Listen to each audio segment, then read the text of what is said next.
Hey guys, welcome to today's YouTube video, and as you can see in front of me, I got my best win ever today against a 2400 rated player on chess.com. Currently I was 1900-ish about at the time. So basically what happened is I was playing chess before class on my laptop. So I was playing with increment 3+2, and all of a sudden I get paired up against a 2400. I see in the bottom right it's +15, +7, and -1 for win, draw, and loss. And I was just like, okay, I guess I'll play him. So e4 to c5, I play the Sicilian Accelerated Dragon. So that's what we got here. This is just opening theory, so I'm not going to go into it too much. And I saw that he plays the Maraxi Bind. So I know theory here, so yeah, just defend with the bishop, and it's a weird move here. I play queen to b6, and the idea is if knight goes back to b3, I go back to d8 and argue that his knight is worse on that square, and if he goes knight forward, which what happens in the game, I give a check on a5, and this is simply to get out of the discovery. And essentially after knight blocks, I believe, I play d6, which is correct, I think, and then knight out to f6, preferring the castle. Here I thought I messed up my theory, and I thought I was supposed to play here, but this is just a garbage move after bishop d2. So I didn't mess up my theory, luckily. Anyways, I don't like how the... How do I get rid of the... Reload. There we go. Sorry. So after that, castles. This is all normal still. White has a slight advantage. After a3, I went a6, which is just simple, and went b4, which is a mistake. But I just go back to queen d8, and it is basically equal. Knight d4 only move, and then I play knight to e5 because I want to put pressure on the c pawn, which I thought was logical, but computer thinks a mistake. It thinks I should be going a5 or knight to g4. I think I know this knight g4 idea, but it was kind of weird here because after knight here takes, I just take here, and it's just equal, like a completely equal. So there's that. Reload.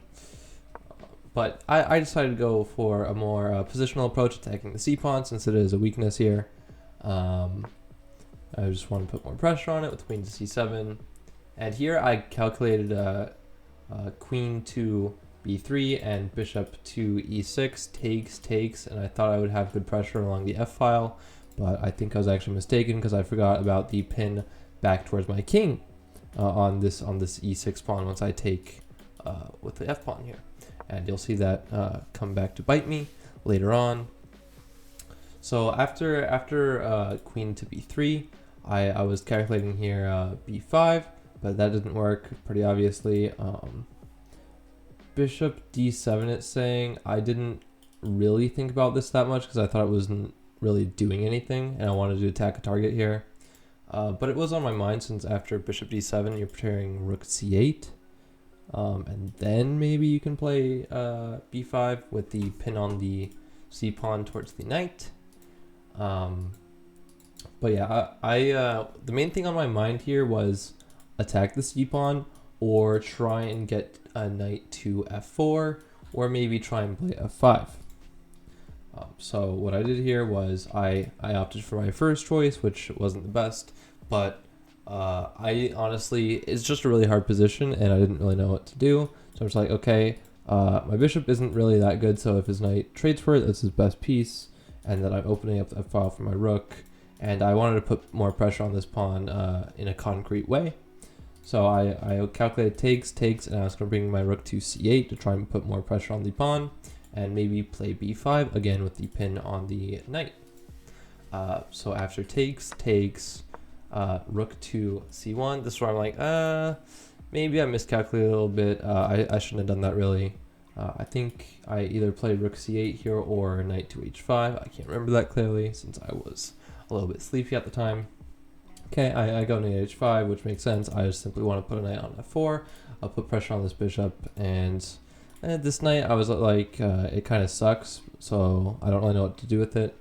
But my opponent finds a good move here, which is just abusing this very, very, very weak pawn on e6, and he just has insane move c5. And this is when I was like, I'm losing this game. This is not good. I made a big mistake in my bishop to e6 approach, and I made it even worse after knight to h5, because I needed to somehow either play king h8 or somehow defend this pawn in a better way. But after this, I'm just like, okay, I may as well just cut my losses here. I'm just going to take and try to survive. So after takes, king h8 and knight to d5. I thought this was a mistake actually, which I think, yeah, no, the computer thinks it's the best. But I thought it was slightly a mistake, but I was wrong. And after, no. This is the mistake that I thought was wrong. The move that I thought was wrong. Bishop takes c5 is the second move. I didn't think this was best because I can play either bishop here. I kind of calculated rook to f6, but after here takes, I just am kind of down in exchange, and he has f4, and I'm just in pain constantly here. So I've played like knight back to c6, and I mean, he's coming in with bishop here is just absolutely monstrous. I think like the bishops is just so powerful here. So yeah, I didn't really want to go for that. So after queen to e6, let me just reset the board real quick, make it darker. After queen to e6, I played here, and after knight to d5, I played queen d8, which I thought was best move. I mean, the top move is saying to trade queens here, which I think is like not human at all, because you're getting attacked, which kind of makes sense, but you're going to lose material as a result. For example, if here takes, I'm just down a pawn, and like I have nothing here. The king side is way too solid. Sure, I can put a knight on f4, but it gets traded immediately, and also my rook is hit, so I would play like rook c8 or something. But I mean, yeah, the computer here is literally saying put your knight on f4 and sacrifice the rook. Knight takes oh, never mind. Knight, I didn't see that. Apparently you can just put here and then you just fork and put pressure back on the bishop. I guess this is why you analyze your games. Obviously I have not analyzed it that deeply.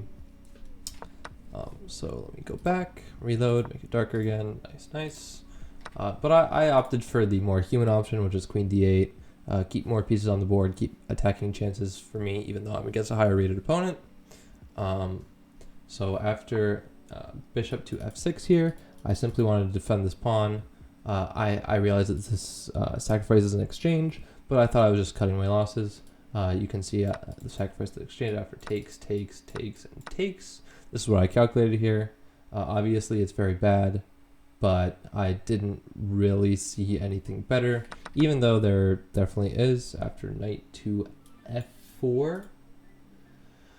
Knight to f4, but I mean, after I take back the pawn here, it's just kind of absolutely dead for me.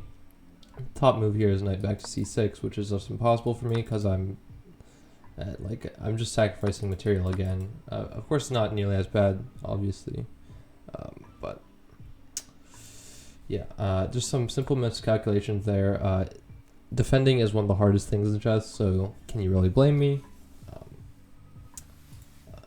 You can't blame me because I'm not able to play the game, so don't think I'm trying to shift the blame. But after bishop takes c5, I played bishop f6, and in this position, my opponent disconnected, and I was like, what is he thinking about? I didn't realize he's connected at the time, since there's like a delay that from when it tells you that it's disconnected or not. But my opponent disconnected here. Let me just show you. My opponent disconnected.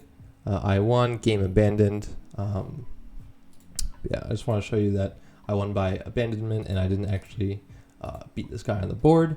But I was still very excited, and I'm still going to brag about it because I got a win against 2400. Like, I'm just going to brag about it, you know? If you have that on your profile, you're going to brag about it. I don't care if I won by abandonment. It happens. But yeah, I mean, it just goes to show how much I still have left to grow, but it's also really encouraging for the future, because a win like this under my belt, even though it's from abandonment, is really exciting actually. So it's nice to see. It's nice to see, even though I played quite badly in my opinion. But yeah, thanks for watching. Don't forget to like the video, comment down below, and subscribe. And I'll see you in tomorrow's video.